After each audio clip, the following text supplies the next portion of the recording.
Assalamualaikum, selamat datang kembali di channel kami, Go.ai News. Untuk mendapatkan berita akurat, terupdate dan terpercaya, jangan lupa untuk menekan tombol subscribe, agar channel kami dapat lebih maju.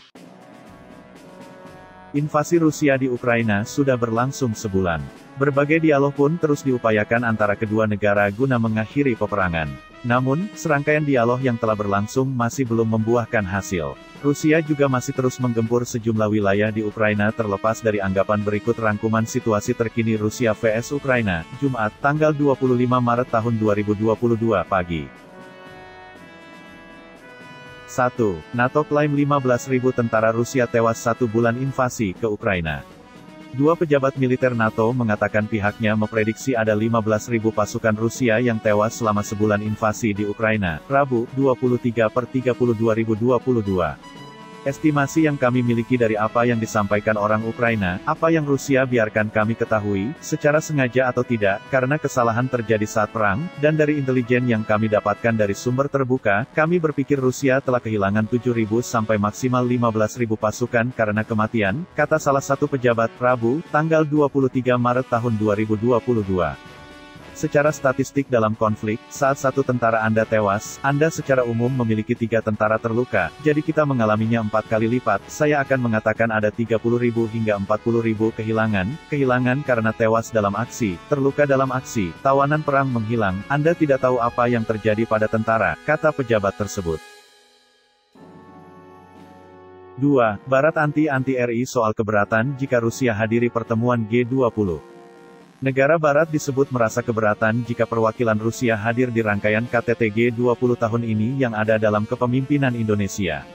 Seorang pejabat Uni Eropa menilai kehadiran perwakilan Rusia dalam rangkaian KTT G20 tahun ini menjadi sangat problematik di tengah kecaman dan sanksi internasional atas invasinya ke Ukraina. Sudah dikatakan sangat jelas kepada Indonesia bahwa kehadiran Rusia dalam rangkaian pertemuan pejabat tinggi negara G20, yang bakal berlangsung nanti akan sangat bermasalah bagi negara-negara Eropa, kata sumber itu kepada Reuters. 3. Jenderal Moskow diklaim depresi gara-gara Rusia invasi Ukraina. Pertemuan tatap muka antara pejabat militer Rusia dan Amerika Serikat pekan lalu, menyebabkan ledakan emosi dan depresi salah satu jenderal di Moskow. Seperti dikutip dari CNN, kabar itu diketahui dari pernyataan resmi militer AS mengenai apa yang terjadi belakangan ini di Ukraina. Dalam pernyataan itu, Mayor Jenderal Rusia Yevgeny Iyin mengaku depresi mengenai invasi yang dilakukan Rusia ke Ukraina. Hal itu lantaran Lin merupakan warga Rusia kelahiran Ukraina. 4. Ukraina klaim hancurkan kapal perang Rusia di Berdyansk. Pasukan Ukraina mengklaim berhasil menghancurkan 1 kapal perang besar Rusia di kota pelabuhan Berdyansk, wilayah selatan negara. Pihak Ukraina menyatakan meledakkan kapal perang itu ketika tengah merapat di pelabuhan.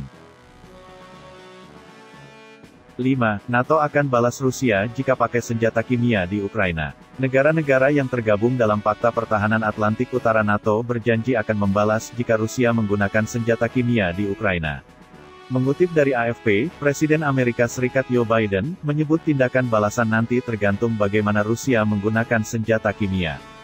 Kami akan merespons jika Presiden Vladimir Putin menggunakannya. Respons nanti tergantung bagaimana penggunaannya, ujar Biden, Kamis, tanggal 24 Maret tahun 2022.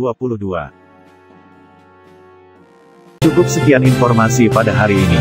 Semoga bermanfaat. Saya akhiri. Wassalamualaikum warahmatullahi wabarakatuh.